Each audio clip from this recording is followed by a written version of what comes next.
campaign has helped greatly. With an accelerated improvement of health infrastructure in the past 2 years, we are in a strong position to withstand challenges.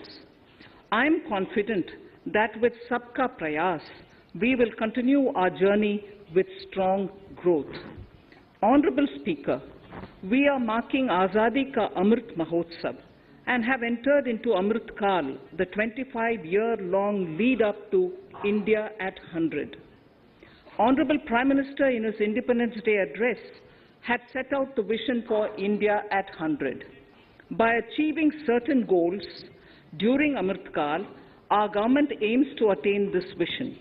They are complementing the macroeconomic level growth focus with a microeconomic level all-inclusive welfare focus, promoting digital economy and fintech, technology-enabled development, energy transition, and climate action, and relying on virtuous cycles starting from private investment with public capital investment, helping to crowd in private investment. Since 2014, our government's focus has been on empowerment of citizens, especially the poor and the marginalized. Measures have included programs that have provided housing, electricity, cooking gas, and access to water. We also have programs for ensuring financial inclusion and direct benefit transfers. We are committed to strengthening the abilities of the poor to tap all opportunities. Our government constantly strives to provide the necessary ecosystem for the middle classes, a vast and wide section which is populated across various middle-income brackets, to make use of the opportunities they so desire. This budget seeks to lay the foundation and give a blueprint to steer the economy over Amrit Kal of the next 25 years, from India at 75 to India at 100. It continues to build on the vision drawn in the budget of 21-22. Its fundamental tenets, which included transparency of financial statement and fiscal position, reflect the government's intent, strengths, and challenges. This continues to guide us. The initiatives of the last year's budget have seen significant progress and have been provided with adequate allocations in this budget as well. The strengthening of health infrastructure, speedy implementation of the vaccination program, and the nationwide resilient response to the current wave of the pandemic are evident for all. The productivity-linked incentive in 14 sectors for achieving the vision of Atmanirbhar Bharat has received excellent response, with potential to create 60 lakh new jobs and an additional production of 30 lakh crore during next 5 years. Towards implementation of the new public sector enterprise policy, the strategic transfer of ownership of Air India has been completed. The strategic partner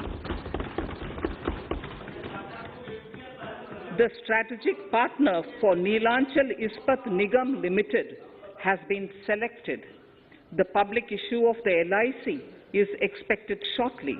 Others too are in the process for 2022-23. Please The no. National Bank आपको for पर्याप्त मौका पर्याप्त अवसर मिलेगा बेटे बेटे टिप्पणी मत कीजिए.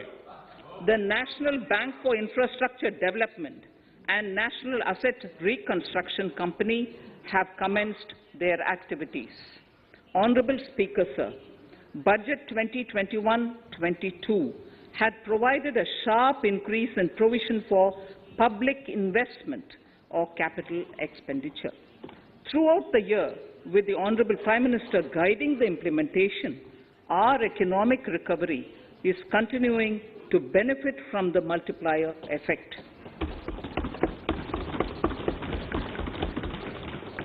This budget continues to provide impetus for growth.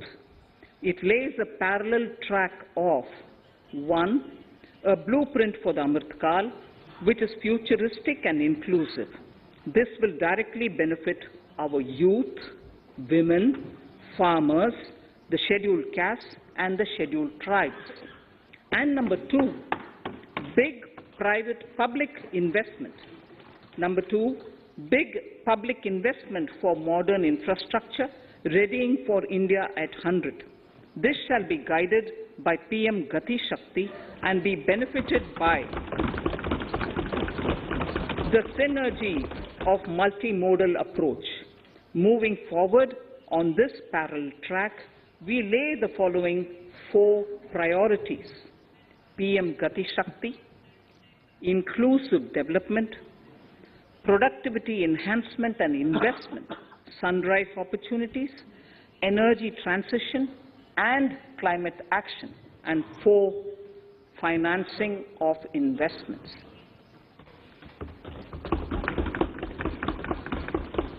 PM Gati Shakti. PM Gati Shakti is a transformative approach for economic growth and sustainable development.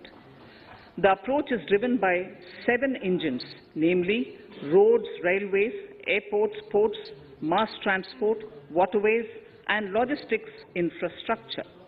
All 7 engines will pull forward the economy in unison. These engines are supported by the complementary roles of energy transmission, IT communication, bulk water and sewerage, and social infrastructure. Finally, the approach is powered by clean energy and Sabka Prayas. The efforts of the central government, the state governments, and the private sector together, leading to a huge job and entrepreneurial opportunities for all, especially the youth. PM Gati Shakti Master Plan, National Master Plan. The scope of PM Gati Shakti National Master Plan will encompass the 7 engines for economic transformation, seamless multimodal connectivity, and logistics efficiency. It will also include the infrastructure development by the state governments as per Gati Shakti Master Plan. The focus will be on planning, financing, including through innovative ways, use of technology, and speedier implementation. The projects pertaining to these 7 engines in the national infrastructure pipeline will be aligned with PM Gati Shakti framework. The touchstone of the master plan will be world-class modern infrastructure and logistics synergy among different modes of movement, both of people and goods, and location of projects. This will help raise the productivity and accelerate economic growth and development. Road transport. PM Gati Shakti Master Plan for expressways will be formulated in 22-23 to facilitate faster movement of people and goods. The national highways network will be expanded by 25,000 kilometers in 2022-23. 20,000 crores of rupees will be mobilized through innovative ways of financing to complement the public resources. The data exchange among all mode operators will be brought on unified logistics interface platform, designed for application programming interface. This will provide for efficient movement of goods through different modes, reducing logistics cost and time, assisting just-in-time inventory management, and in eliminating tedious documentation. Most importantly, this will provide real-time information to all stakeholders and improve international competitiveness. Open source mobility stack for organizing seamless travel of passengers will also be facilitated. Contracts for implementation of multimodal logistic parks at 4 locations through PPP mode will be awarded in 22-23. Railways will develop new products and efficient logistics services for small farmers and small and medium enterprises, besides taking the lead in integration of postal and railways network to provide seamless solutions for movement of parcels. One station, one product concept will be popularized to help local businesses and supply chains. As a part of Atmanirbhar Bharat, 2,000 kilometers of network will be brought under Kavach, the indigenous world-class technology for safety and capacity augmentation in 2022-23. 400 new generation Vande Bharat trains will better energy efficiency and passenger riding experience will be developed and manufactured during the next 3 years. 100 PM Gati Shakti cargo terminals for multimodal logistics facilities will be developed during the next 3 years. Innovative ways of financing and faster implementation will be encouraged for building metro systems of appropriate type at scale. Multimodal connectivity between mass urban transport and railway stations will be facilitated on priority. Design of metro systems, including civil structures, will be reoriented and standardized for Indian conditions and needs. Parvat Mala, as a preferred ecologically sustainable alternative to conventional roads in difficult hilly areas, National Ropeways Development Program will be taken up on PPP mode. The aim is to improve connectivity and convenience for commuters, besides promoting tourism. This may also cover congested urban areas where conventional mass transit system is not feasible. Contracts for 8 such ropeway projects for a length of 60 kilometers will be awarded in 22-23.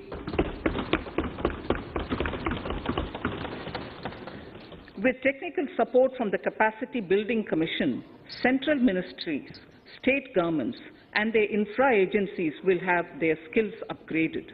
This will ramp up capacity in planning, design, financing, including innovative ways, and implementation management of the PM Gati Shakti infrastructure projects. Inclusive development, our second priority. Agriculture. The procurement of wheat in Rabi 21-22 and the estimated procurement of paddy in Kharif 21-22 will cover 1,208 lakh metric tons of wheat and paddy from 163 lakh farmers, and 2.37 lakh crores will be the direct payment of MSP value to their accounts. Chemical-free natural farming will be promoted throughout the country, with a focus on farmers' lands in 5-kilometer wide corridors along the river Ganga at the first stage. 2023 has been announced as the International Year of Millets. Support will be provided for post-harvest value addition, enhancing domestic consumption, and for branding millet products nationally and internationally. To reduce our dependence on import of oil seeds, a rationalized and comprehensive scheme to increase domestic production of oil seeds will be implemented. For delivery of digital and high-tech services to farmers, with involvement of public sector research and extension institutions, along with private agri-tech players and stakeholders of agri-value chains, a scheme in PPP mode will be launched.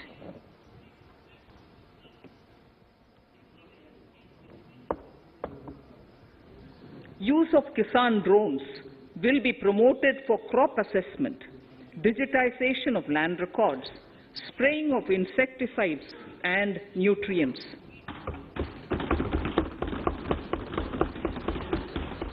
States will be encouraged to revise syllabi of agricultural universities to meet the needs of natural, zero budget, and organic farming, modern day agriculture, value addition, and management. A fund with blended capital raised under the co-investment model will be facilitated through the NABARD.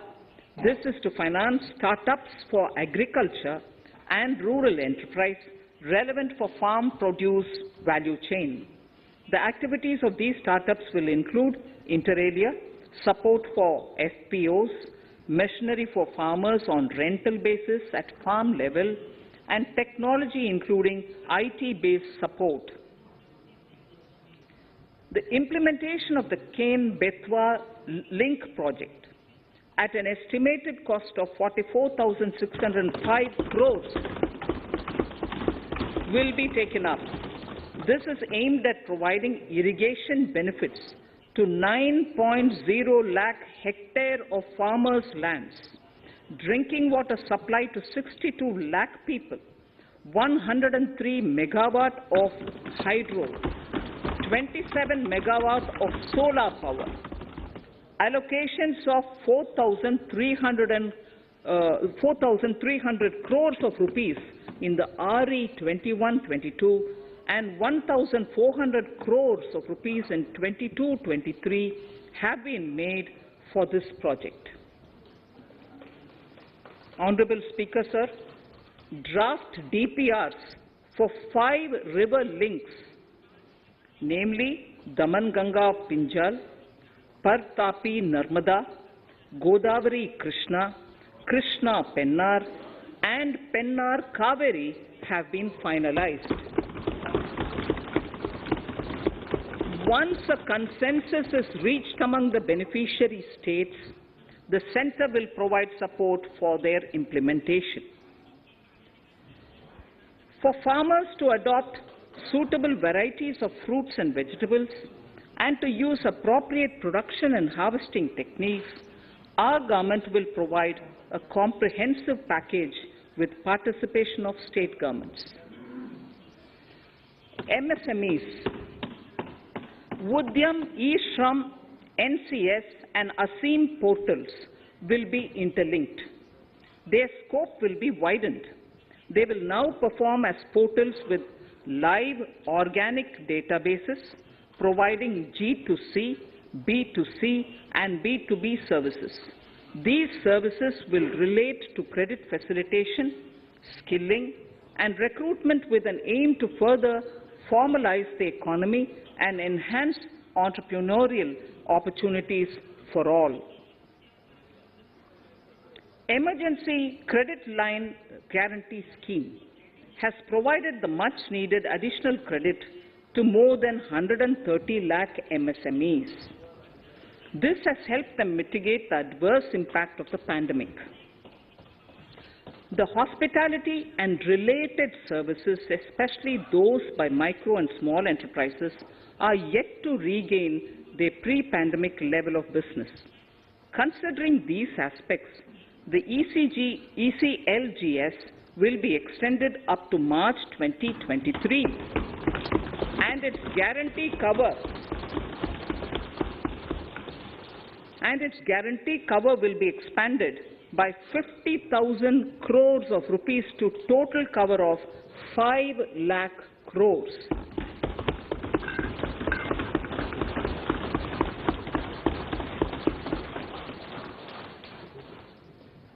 With the additional amount being earmarked exclusively for the hospitality and related sectors.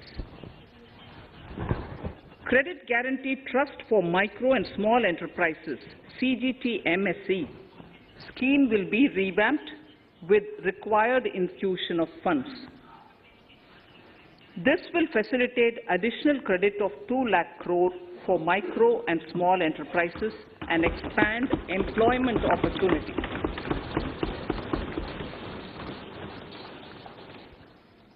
Raising and Accelerating MSME Performance, RAMP, program will outlay of 6,000 crore over 5 years will be rolled out. This will help MSME sector become more resilient, competitive and efficient.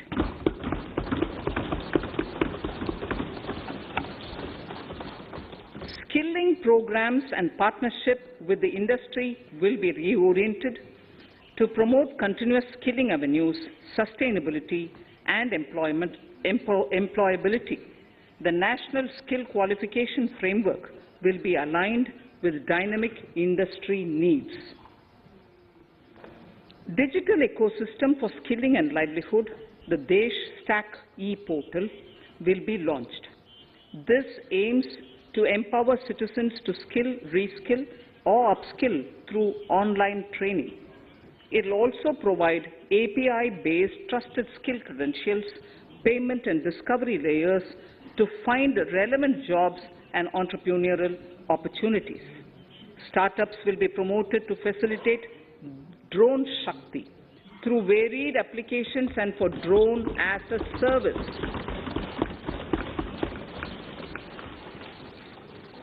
In select ITIs in all states, the required courses for skilling will be started.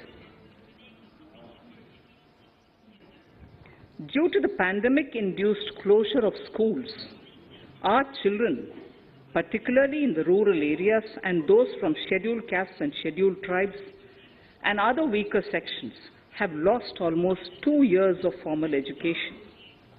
Mostly, these are children in government schools. We recognize the need to impart supplementary teaching and to build a resilient mechanism for education delivery. For this purpose, One Class, One TV channel program of PM E-Vidya will be expanded from 12 to 200 TV channels. This will enable all states to provide supplementary education in regional languages for classes 1 to 12.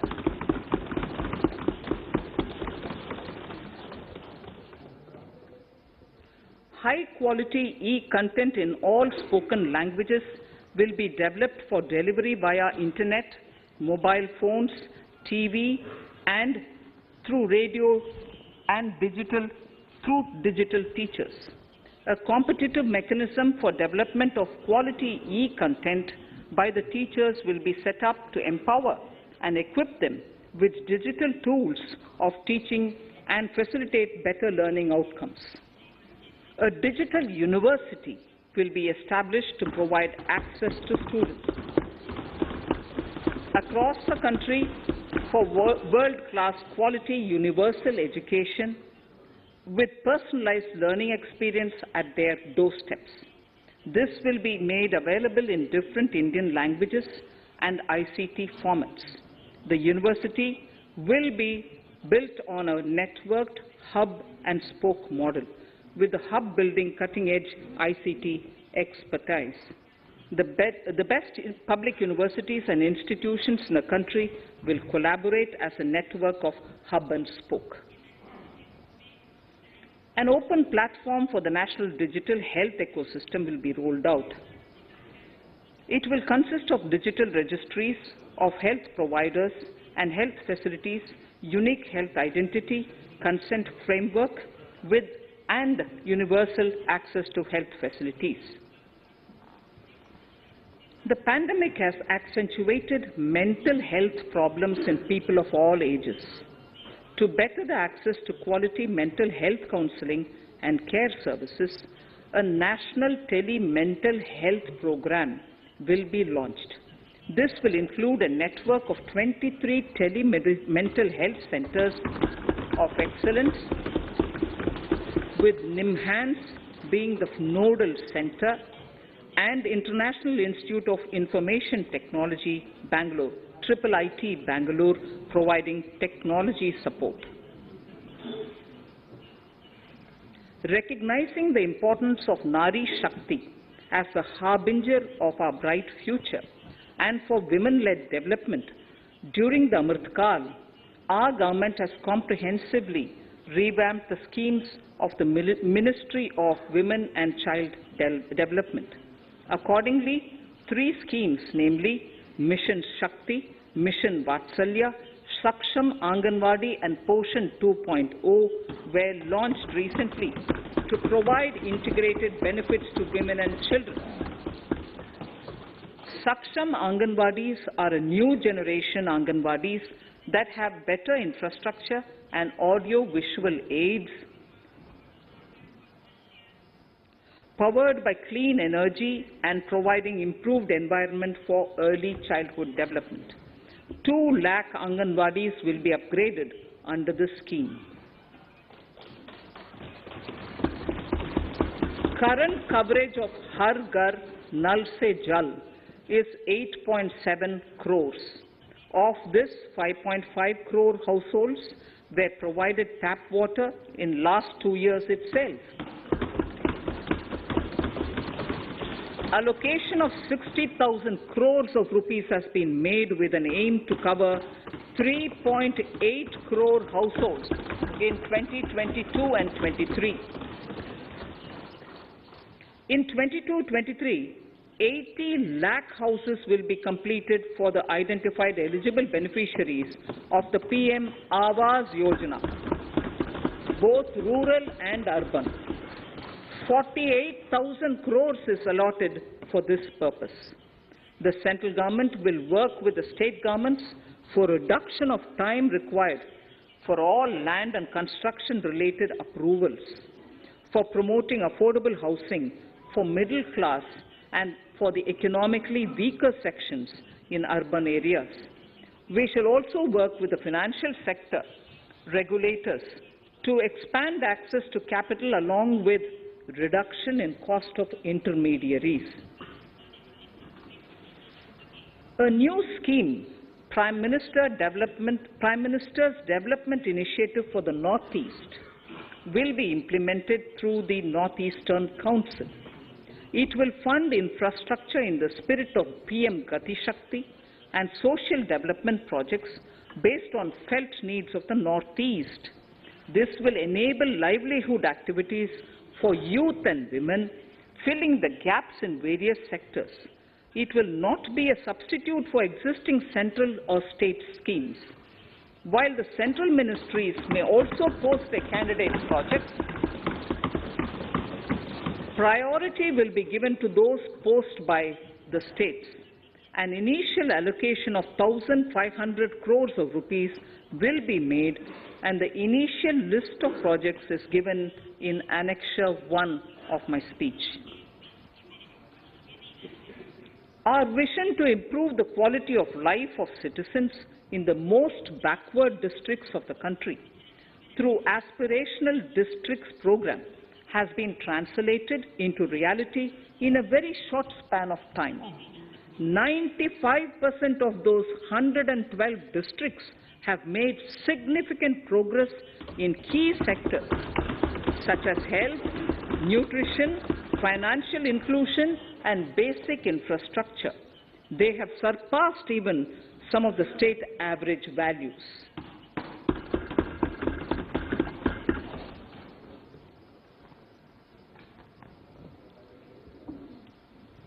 However, in those districts, some blocks continue to lag.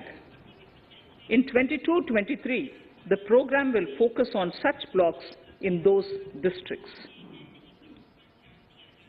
Border villages with sparse population, limited connectivity, and infrastructure often get left out from the development gains. Such villages on the northern border will be covered under a new Vibrant Villages program. The activities will include construction of village infrastructure, housing, tourist centers, road connectivity, provisioning of decentralized renewable energy, direct-to-home access for Doordarshan and educational channels, and support for their livelihood generation. Additional funding for these activities will be provided. Existing schemes will be converged. We will define their outcomes and monitor them on a constant basis.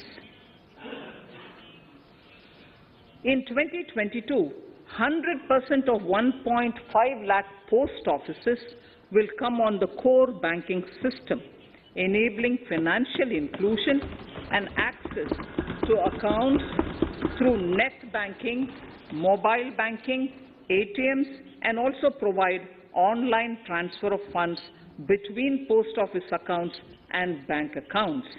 This will be helpful, especially for farmers and senior citizens in rural areas, enabling interoperability and financial inclusion.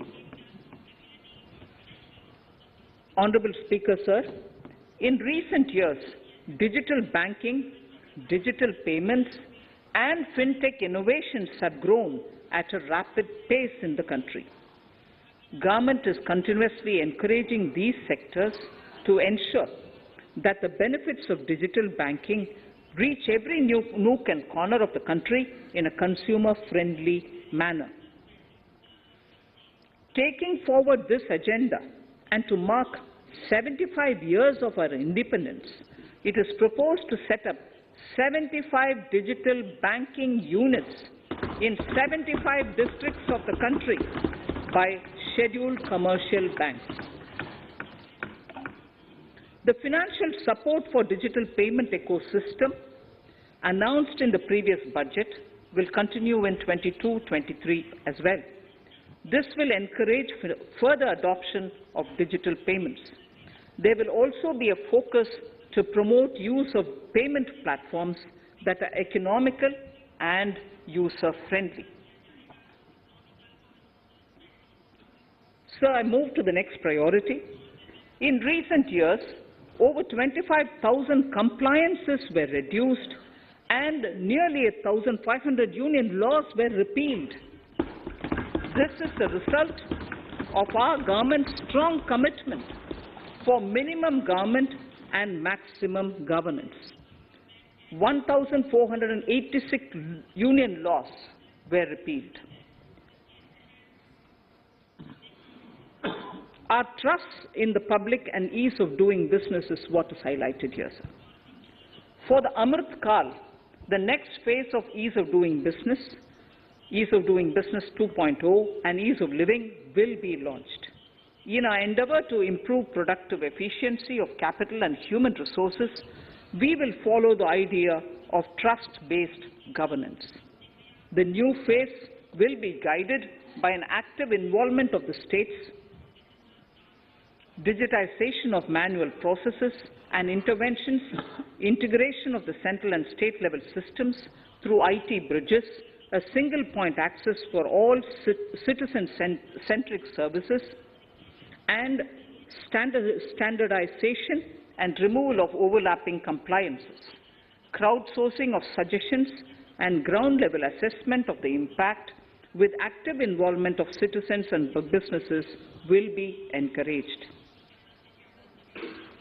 A single window portal, Parivesh, for all green clearances was launched in 2018. It has been instrumental in reducing the time required for approvals significantly. The scope of this portal will be expanded to provide information to the applicants based on location of units. Information about specific approvals will be provided. It will enable application for all 4 approvals through a single form and tracking of the process through Centralized Processing Center Green, CPC Green. E-passports. The issuance of e-passports using embedded chip and futuristic technology will be rolled out in 22-23 to enhance the convenience for the citizens in their overseas travel. By the time of India at 100, nearly half our population is likely to be living in urban areas. To prepare for this, orderly urban development is of critical importance. This will help realize the country's economic potential, including livelihood opportunities for the demographic dividend. For this, on the one hand, we need to nurture the megacities and their hinterlands to become current centers of economic growth. On the other, we need to facilitate Tier 2 and Tier 3 cities to take on the mantle in the future. This would require us to reimagine our cities into centers of sustainable living with opportunities for all, including women and our youth. For this to happen, urban planning cannot continue with a business-as-usual approach. We plan to steer a paradigm change. A high-level committee of reputed urban planners, urban economists, and institutions will be formed to make recommendations on urban sector policies, capacity building, planning, implementation, and governance. For urban capacity building, support will be provided to the states. Modernization of building bylaws, town planning schemes, transit-oriented development will be implemented. This will facilitate reforms for people to live and work closer to the mass transit systems. The central government's financial support for mass transit projects and Amrit scheme will be leveraged for formulation of action plans and their implementation for facilitating the TOD and TPS by the states. For developing India-specific knowledge in urban planning and design, and to deliver certified training in these areas, up to 5 existing academic institutions in different regions will be designated as centers of excellence. These centers will be provided endowment fund of 250 crore each. In addition, the AICTE will take the lead to improve syllabi, quality and access of urban planning courses in other institutions. We will promote a shift to use of public transport in urban areas. This will be complemented by clean tech and governance solutions, special mobility zones with zero fossil fuel policy and EV vehicles. Battery swapping policy.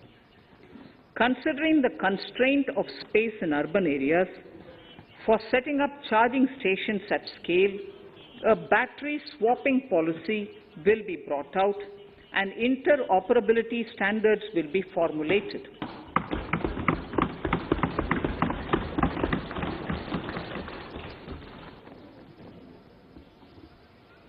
The private sector will be encouraged to develop sustainable and innovative business models for battery or energy as a service. This will improve efficiency in the EV ecosystem. Efficient use of land resources is a strong imperative. States will be encouraged to adopt unique land parcel identification number to facilitate IT-based management of records. The facility for transliteration of land records across any of the Schedule 8 languages will also be rolled out. The adoption of linkage with National Generic Document Registration System, NGDRS, with the One Nation, One Registration software will be promoted as an option for uniform process of registration and anywhere registration of deeds and documents. Necessary amendments in the code IBC will be carried out to enhance the efficiency of the resolution process and facilitate cross-border insolvency resolution. Accelerated corporate exit. Several IT-based systems have been established for accelerated registration of new companies. Now the Center for Processing Accelerated Corporate Exit, CPACE, will process re-engineering, will be established to facilitate and speed up the voluntary winding up of these companies from the currently required 2 years to less than 6 months. Government procurement. Government rules have recently been modernized for the needs of Amritkal. The new rules have benefited from the inputs from various stakeholders. The modernized rules allow use of transparent quality criteria besides cost and evaluation of complex tenders. Provisions have been made for payment of 75% of running bills mandatorily within 10 days and for encouraging settlements of disputes through conciliation. As a further step to enhance transparency and to reduce delays in payments, a completely paperless, end-to-end online e-bill system will be launched for use by all central ministries for their procurements. The system will enable the suppliers and contractors to submit online their digitally signed bills and claims and track their status from anywhere. To reduce indirect cost for suppliers and work contractors, the use of surety bonds as a substitute for bank guarantee will be made acceptable in government procurements. Business such as gold imports may also find this useful. IRDAI, insurance regulator, has given the framework for issue of surety bonds by insurance companies. AVGC Promotion Task Force. The animation, visual effects, gaming and comic, the AVGC sector, offers immense potential to employ youth. An AVGC Promotion Task Force with all stakeholders will be set up to recommend ways to realize this and build domestic capacity for serving our markets and the global demand. Telecom sector. Telecommunications in general and 5G technology in particular can enable growth and offer job opportunities. Required spectrum auctions will be conducted in 2022 to facilitate rollout of 5G mobile services within 2022-23 by private telecom providers. A scheme for design-led manufacturing will be launched to build a strong ecosystem for 5G as part of the production-linked incentive scheme.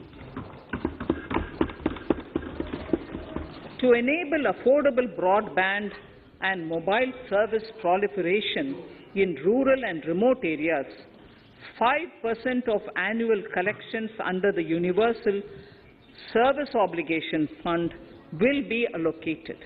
This will promote R&D and commercialization of technologies and solutions.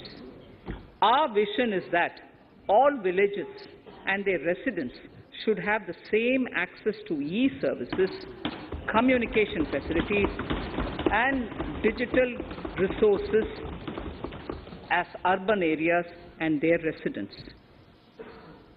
The contracts for laying optical fiber in all villages, including remote areas, will be awarded under the BharatNet project through PPP in 22 and 23. Completion is expected in 2025. Measures will be taken to enable better and more efficient use of the optical fiber. Export promotion.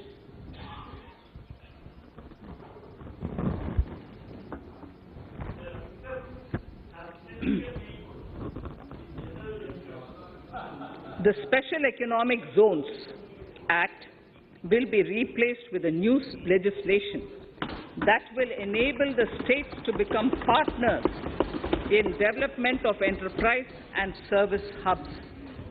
This will cover all large existing and new industrial enclaves to optimally utilize available infrastructure and enhance competitiveness of exports. Atmanirbharta in defense. Our government is committed to reducing imports and promoting Atmanirbharta in equipment for the armed forces. 68% of the capital procurement budget will be earmarked for domestic industry in 22-23, up from 58% in 21-22. Defense R&D will be opened up for industry, startups and academia, with 25% of defense R&D budget earmarked. Private industry will be encouraged to take up design and development of military platforms and equipment in collaboration with DRDO and other organizations through SPV model. An independent nodal umbrella body will be set up for meeting wide-ranging testing and certification requirements. Artificial intelligence, geospatial systems and drones, semiconductor and its ecosystem, space economy, genomics and pharmaceuticals, green energy and clean mobility systems have immense potential to assist sustainable development at scale and modernize the country. They provide employment opportunities for our youth and make Indian industry more efficient and competitive. Supportive policies, light touch regulations, facilitative actions to build domestic capacities and promotion of research and development will guide the government's approach. For R&D in the sunrise opportunities, in addition to efforts of collaboration among academia, industry and public institutions, government contribution will be provided. Energy transition and climate change. The risks of climate change are the strongest negative externalities that affect India and other countries. As Honorable Prime Minister said at the COP26 summit in Glasgow last November, and I quote, "What is needed today is mindful and deliberate utilization instead of mindless, destructive consumption," unquote. The low-carbon development strategy, as enunciated in the Panchamrit that he announced is an important reflection of our government's strong commitment towards sustainable development. The strategy opens up huge employment opportunities and will take the country on a sustainable development path. This budget proposes several near-term and long-term actions accordingly. Solar power. To facilitate domestic manufacturing for the ambitious goal of 280 gigawatts of installed solar capacity by 2030, an additional allocation of 19,500 crores for PLI, production-linked incentive, for manufacturing of high-efficiency modules with priority to fully integrate manufacturing units from polysilicon to solar PV modules will be made.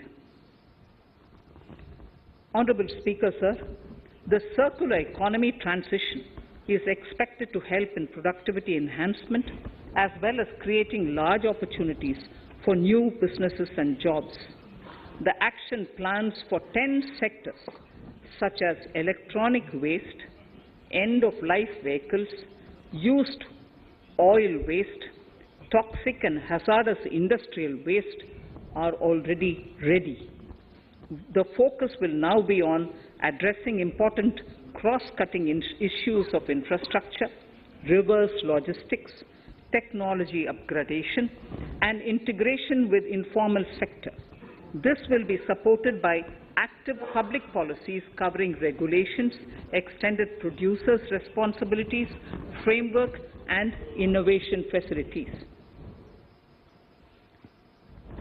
5 to 7% biomass pellets will be co-fired in thermal power plants, resulting in carbon dioxide savings of 38 MMT annually.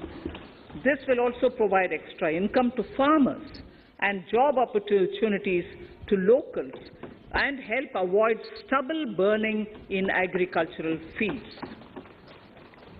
Saving energy is an important aspect of the energy management. Hence, energy efficiency and savings measures will be promoted. This will be done in large commercial buildings through the energy service company business model. It will facilitate capacity building and awareness for energy audits, performance contracts, and common measurement of and verification protocol. 4 pilot projects for coal gasification and conversion of coal into chemicals required for the industry will be set up to evolve technical and financial viability.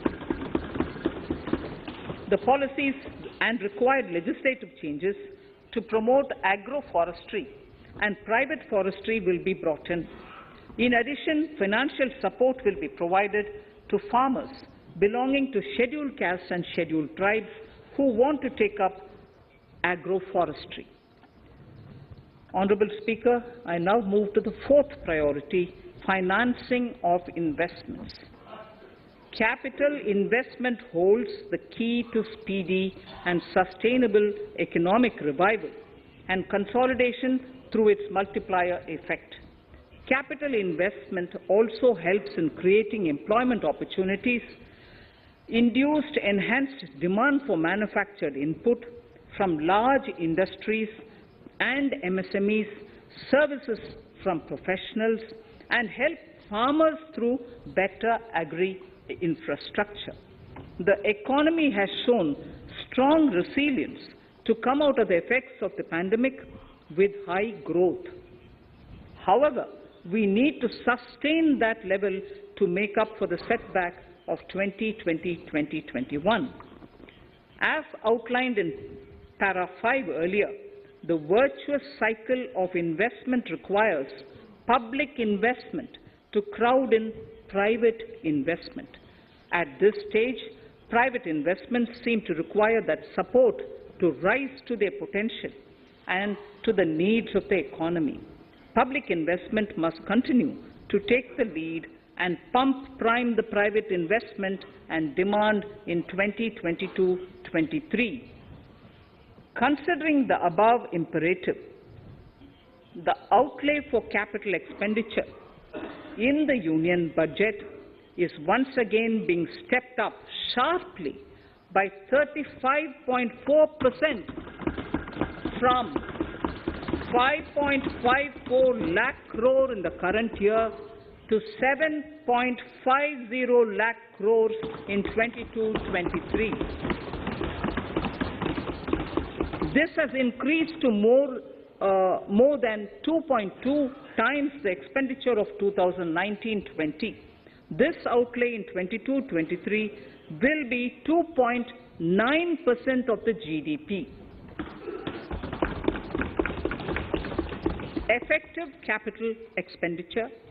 With this investment taken together with the provision made for creation of capital assets through grants and aid to states, the effective capital expenditure of the central government is estimated at 10.68 lakh crores in 22-23, which will be about 4.1% of the GDP. Green bonds. As a part of the government's overall market borrowings in 22-23, sovereign green bonds will be issued for mobilizing resources for green infrastructure. The proceeds will be deployed in public sector projects which help in reducing the carbon intensity of the economy. GIFT IFSC.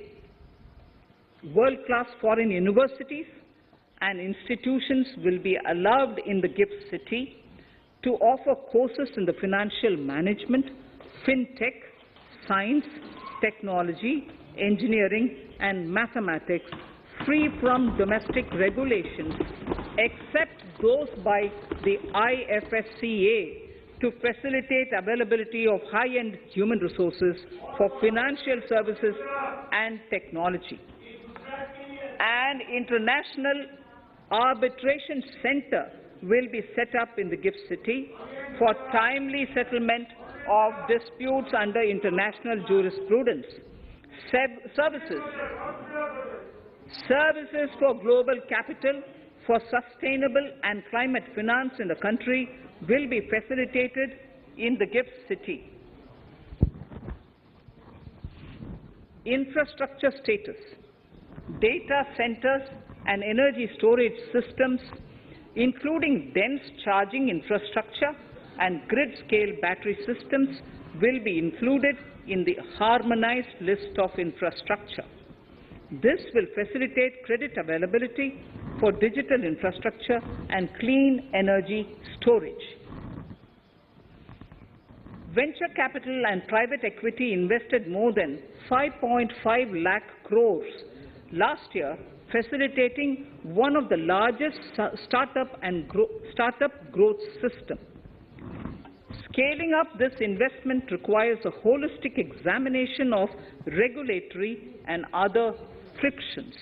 An expert committee will be set up to examine and suggest appropriate measures. Government-backed funds, NIIF and SIDBI, Fund of Funds, have provided scale capital, creating a multiplier effect. For encouraging important sunrise sectors such as climate action, deep tech, digital economy, pharma, and agri-tech, the government will promote these thematic funds for blended finance, with the government share being limited to 20% and the funds being managed by private fund managers. For financing the infrastructure needs, the stepping up of public investment will need to be complemented by private capital at a significant scale. Measures will be taken to enhance financial viability of projects, including PPP, with technical and knowledge assistance from multilateral agencies. Enhancing financial viability shall also be obtained by adopting global best practices, innovative ways of financing, and balanced risk allocation. Digital rupee.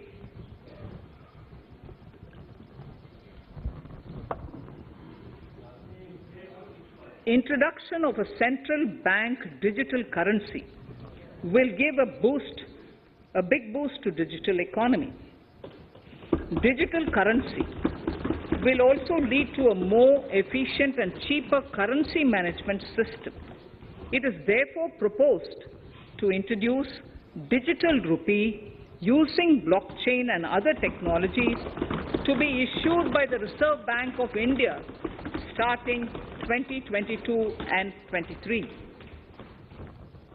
Financial assistance to states for capital investment. Reflecting the true spirit of cooperative federalism, the central government is committed to bolstering the hands of the states in enhancing their capital investment towards creating productive assets and generating remunerative employment. The scheme for financial assistance to states for capital investment has been extremely well received by the states. In deference to the requests received during my meeting with the chief ministers and state finance ministers, the outlay for this scheme is being enhanced from 10,000 crores in the budget estimates to 15,000 crores in the revised estimates for the current year.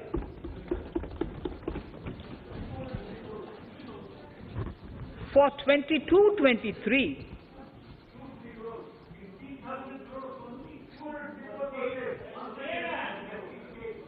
I'll repeat that sentence for the benefit of many of our honorable members. In deference to the requests received during my meeting with chief ministers and state finance ministers, the outlay for this scheme is being enhanced from 10,000 crores in the BE to 15,000 crores, 15,000 crores in the RE of the current year. For 22-23, the allocation is 1 lakh crores to assist the states in catalyzing the overall investments in the economy. These 50-year interest-free loans are over and above the normal borrowings allowed to the states. Are over and above the normal borrowings to the states. This allocation will be used for PM Gati Shakti related and other productive capital investments of the states. It will also include components for supplemental funding for priority segments of PM Gram Sadak Yojana, including support for the state's share, digitization of the economy, including digital payments and completion of OFC network, and reforms related to building bylaws, town planning schemes, transit-oriented development, and transferable development rights.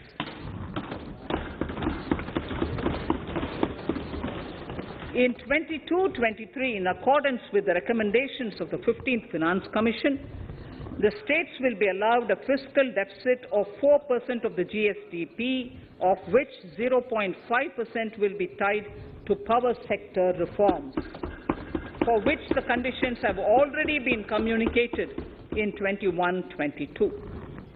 Fiscal management. As against a total expenditure of 34.83 lakh crores of rupees projected in the BE 21-22, the revised estimate is 37.70 lakh crores.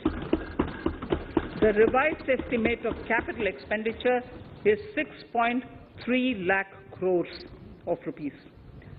This includes an amount of 51,971 crores towards settlement of outstanding guaranteed liabilities of Air India and its other sundry commitments.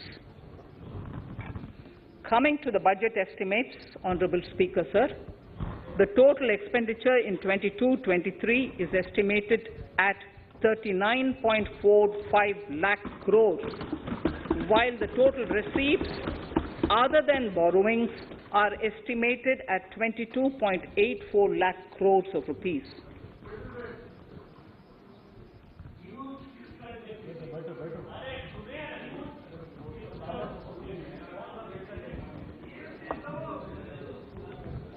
The revised fiscal deficit, Honourable Speaker, in the current year is estimated at 6.9% of the GDP, as against 6.8% projected in the budget estimates. The fiscal deficit is in 22-23 is estimated at 6.4% of the GDP, which is consistent with the broad path of the fiscal consolidation announced by me last year to reach a fiscal deficit level below 4.5% by 25-26. While setting the fiscal deficit level in 22-23, I am conscious of the need to nurture growth through public investment to become stronger and sustainable. I will now move to Part B of my speech.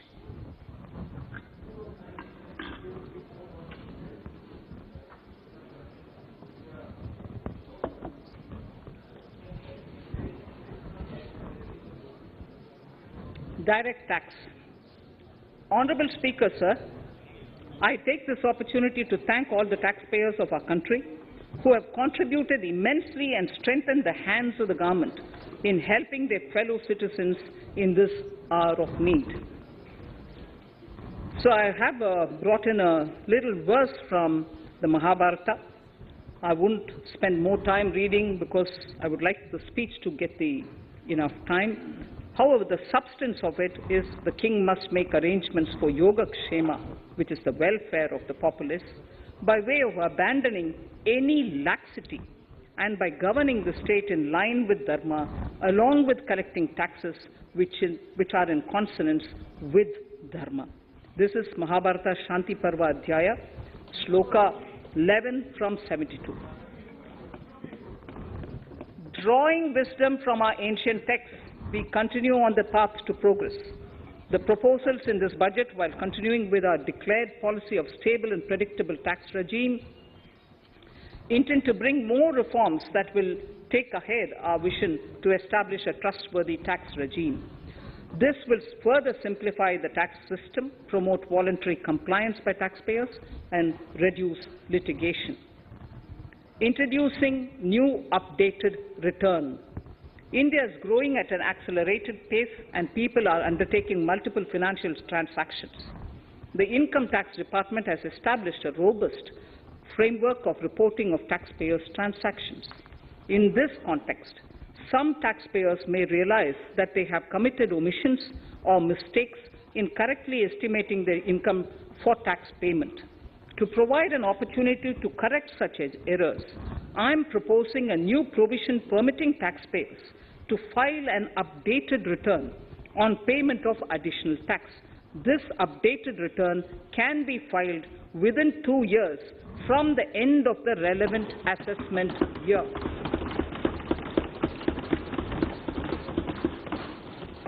Honourable Speaker, sir, presently, if the department finds out that some income has been missed out by an assessee, it goes through a lengthy process of adjudication. Instead, with this proposal now, there will be a trust repost in the taxpayers that will enable the assessee herself to declare the income that she may have missed out earlier while filing her return. Full details of the proposal are given in the Finance Bill. It is an affirmative step in the direction of voluntary compliance.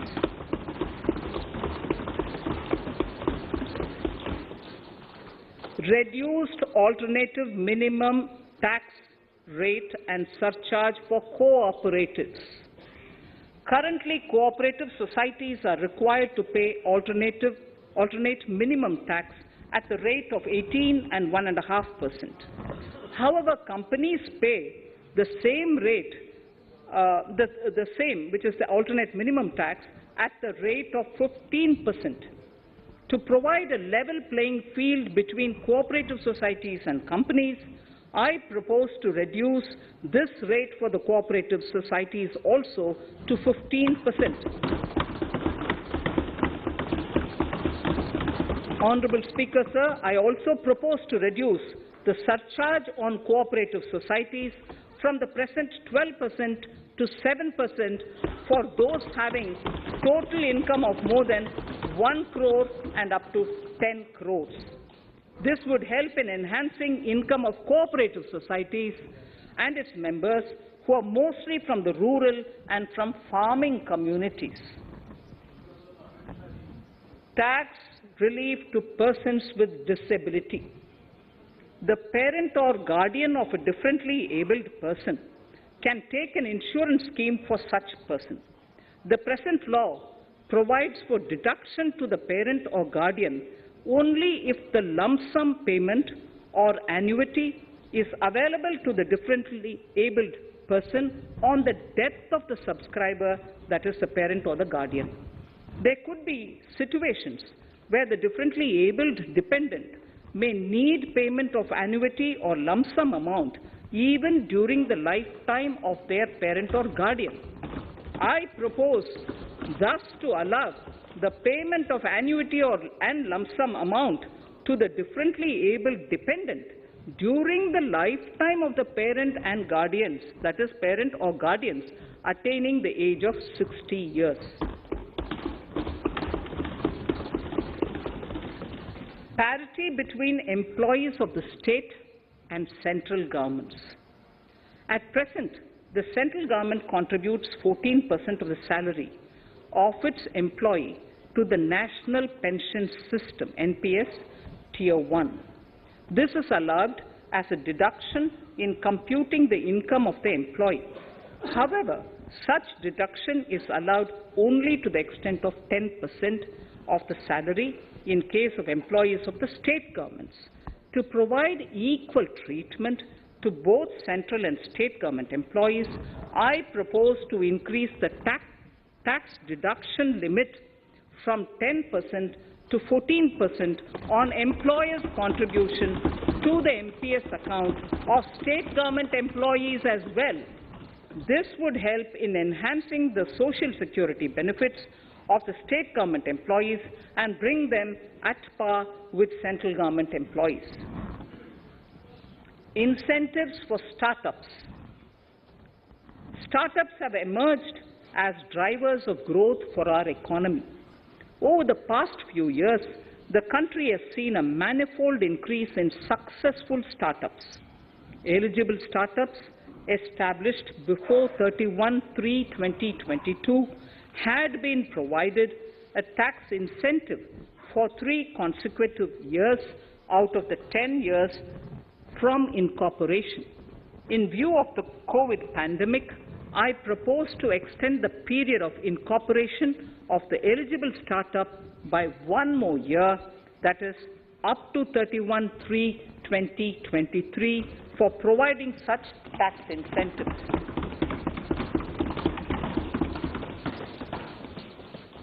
Incentives for newly incorporated manufacturing entities under concessional tax regime.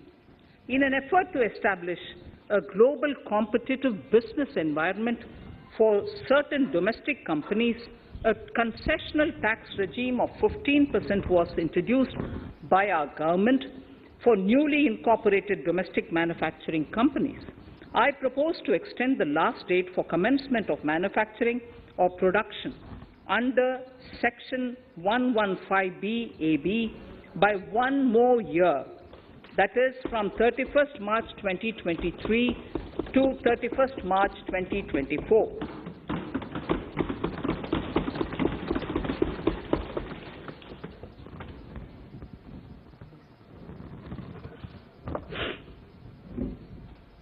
Scheme for taxation of virtual digital assets. There has been a phenomenal increase in transaction in virtual digital assets. The magnitude and frequency of these transactions have made it imperative to provide for a specific tax regime. Accordingly, for the taxation of virtual digital assets, I propose to provide that any income from transfer of any virtual digital asset shall be taxed at the rate of 30%, 30%. No deduction in respect of any expenditure or allowance shall be allowed while computing such income except cost of acquisition. Further, loss from transfer of virtual digital asset cannot be set off against any other income. Further, in order to capture the transaction details, I also propose to provide for TDS on payment made in relation to transfer of virtual digital asset at the rate of 1% of such consideration above a monetary threshold. Gift of virtual digital asset is also proposed to be taxed in the hands of the recipient.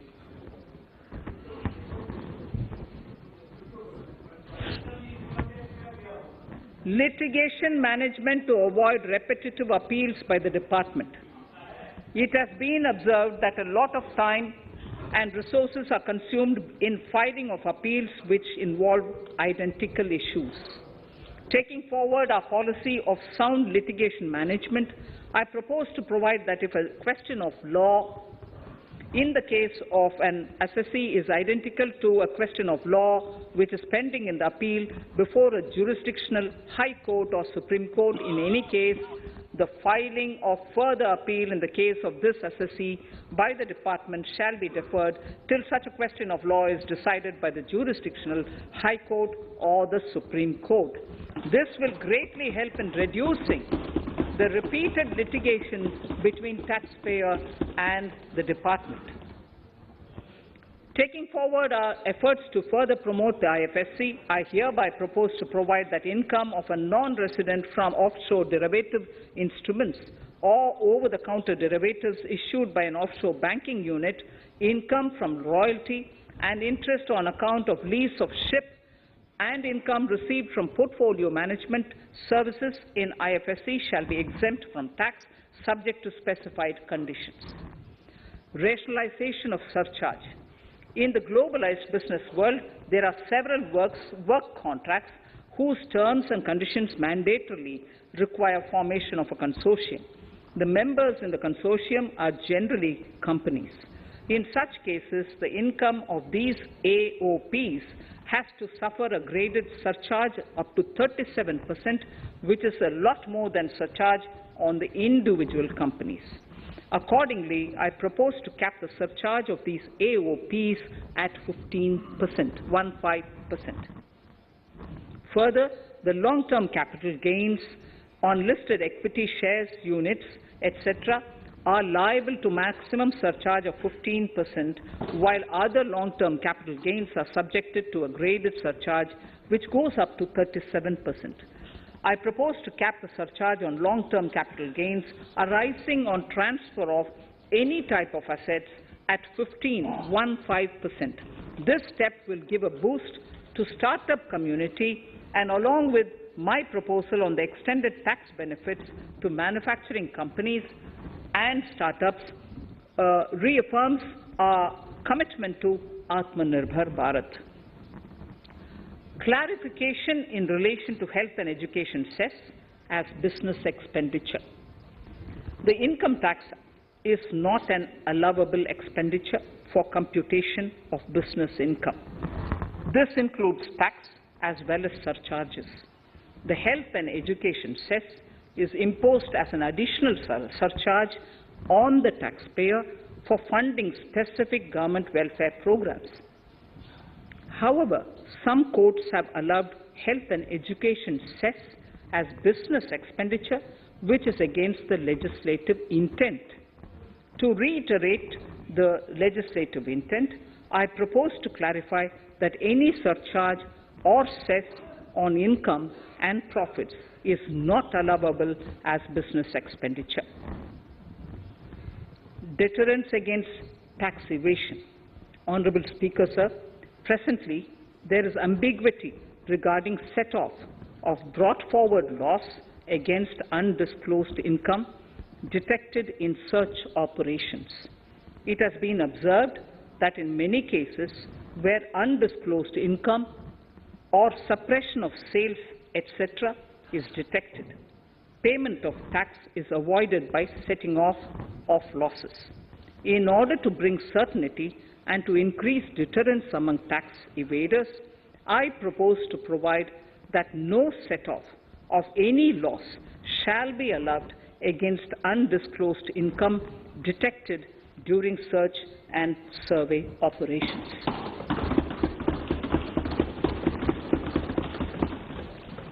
It has been noticed that as a business promotion strategy, there is a tendency on businesses to pass on benefits to their agents. Such benefits are taxable in the hands of the agents. In order to track such transactions, I propose to provide for tax deduction by the person giving benefits if the aggregate value of such benefits exceeds 20,000 rupees during the financial year. A few other changes are being made, the details of which are there in the finance bill. Indirect taxes.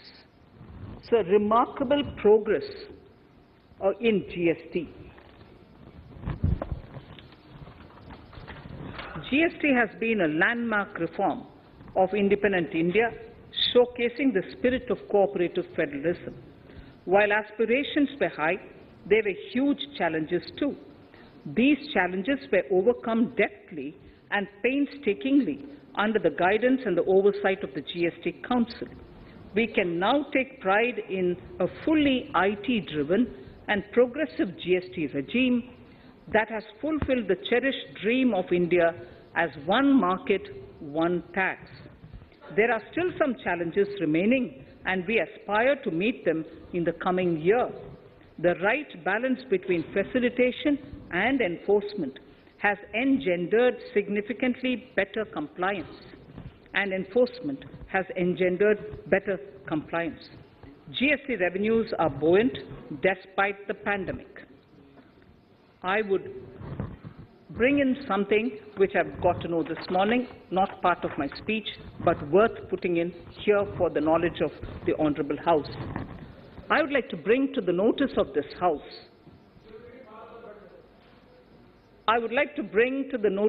House that the gross GST collections for the month of January 22 are rupees 1,40,986 crores, which is the highest since the inception of GST. This has been possible due to rapid economic growth recovery post-COVID.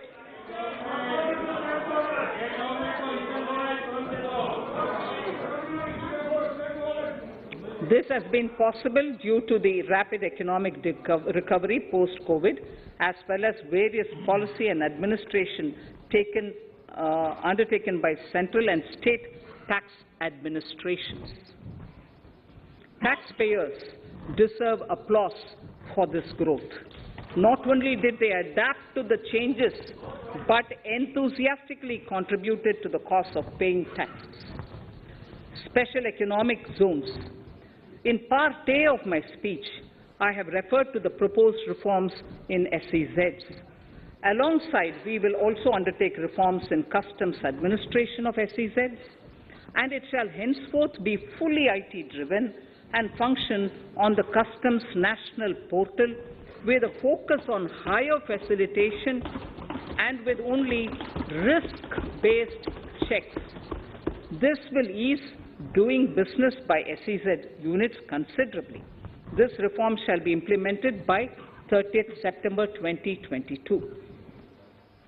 Customs reforms and duty rate changes. Customs administration has reinvented itself over the years through liberalized procedures and infusion of technology. Faceless customs has been fully established. During COVID-19 pandemic, customs formation have done exceptional frontline work against all odds, displaying agility and purpose. Customs reforms have played a very vital role in domestic capacity creation, providing level playing field to our MSMEs, easing the raw material supply side constraints, enhancing ease of doing business, and being an enabler to other policy initiatives such as PLI and phased manufacturing plans. My proposal on customs side are aligned to these objectives. Project imports and capital goods. National Capital Goods Policy 2016 aims at doubling the production of capital goods by 2025. This would create an employment opportunities and result in increased economic activity. However, several duty exemptions, even extending to over 3 decades, in some cases have been granted to capital goods for various sectors like power, fertilizer, textiles, leather footwear, food processing, and fertilizers. These exemptions have hindered the growth of the domestic capital goods sector. Similarly, project import duty concessions have also deprived the local producers of a level playing field in areas like coal mining projects, power generation, transmission or distribution projects, railway and metro projects. Our experience suggests that reasonable tariffs are conducive to the growth of domestic industry and make in India without significantly impacting the cost of essential imports. Accordingly, Honourable Speaker, Sir, it is proposed to phase out the concessional rates in capital goods and project imports gradually and apply a moderate tariff of 7.5%. Certain exemptions for advanced machineries that are not manufactured within the country shall continue. A few exemptions are being introduced on inputs like specialized castings, ball screw, and linear motion guide to encourage domestic manufacturing of capital goods. In the last 2 budgets, we have rationalized several customs exemptions. We have once again carried out an extensive consultation, including by crowdsourcing. As a result of these consultations, more than 350 exemption entries are proposed to be gradually phased out. These include exemptions on certain agricultural produce,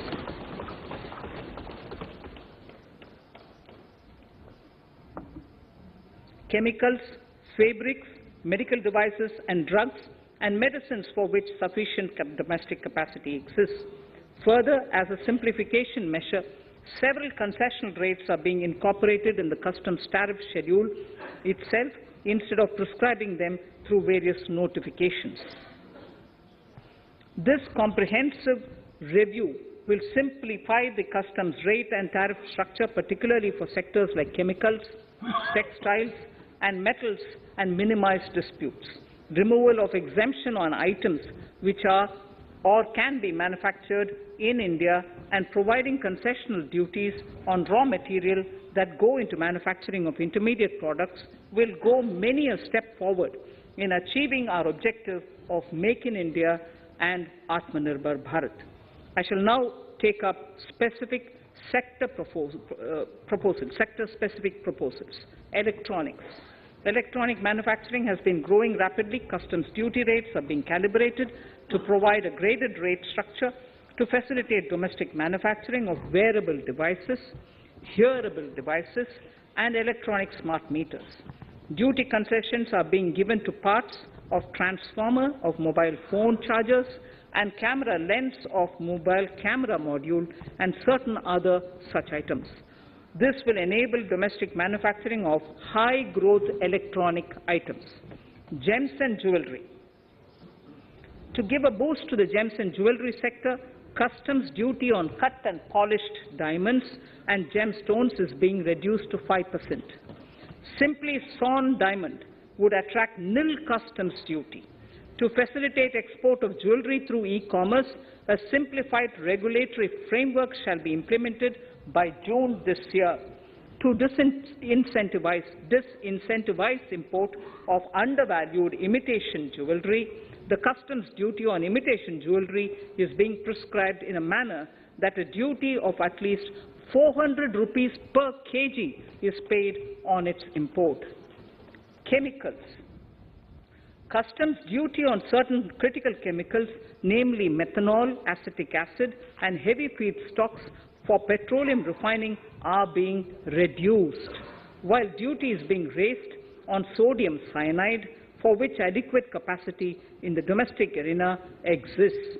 These changes will help in enhancing domestic value addition. MSMEs. Duty on umbrellas is being raised to 20%. Exemption to parts of umbrellas is being withdrawn. Exemption is also being rationalized on implements and tools for agricultural sector which are manufactured in India. Customs duty exemption given to steel scrap last year is being extended for another year to provide relief to MSME secondary steel producers. Certain anti-dumping and CVD on stainless steel and coated steel flat products, bars of alloy steel and high-speed steel are being revoked in larger public interest considering prevailing high prices of metals. To incentivize exports, exemptions are being provided on items such as embellishment, trimmings, fasteners, buttons, zipper, lining material, specified leather, furniture fittings, and packaging boxes that may be needed by bona fide exporters of handicrafts, textiles, leather garments, leather footwear, and other goods. Honourable Speaker, sir, duty is being reduced on certain inputs required for shrimp aquaculture so as to promote its exports. Tariff measure to encourage blending of fuel. Blending of fuel is a priority for this government. To encourage the efforts for blending of fuel, unblended fuel shall attract an additional differential excise duty of Rs 2 per litre from first day of October 22. A few other changes are being made in duty rates, customs, tariff and customs law, the details of which are there in the Finance Bill. Mr. Speaker, sir, with these words, I commend the budget to this august House. Thank you. Item number 2, Srimati Nirmala Sitharaman ji.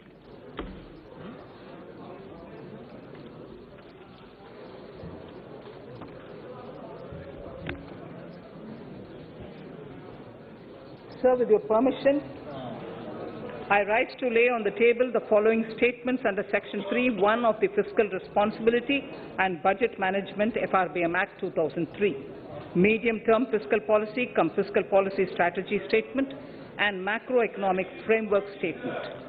Item number 3 वित्त विधेयक 2020 निर्मला सीतारमण जी।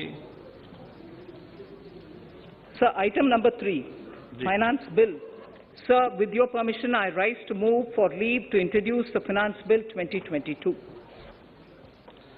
प्रश्न ये कि वित्त विधेयक को पुनर्स्थापित करने की अनुमति प्रदान की जाए।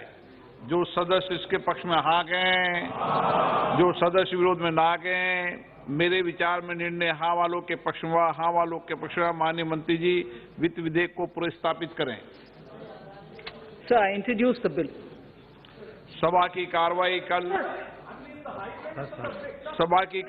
कल बुधवार दिनांक 2 फरवरी 2022 को 4:30 बजे तक के लिए स्थगित की जाती है।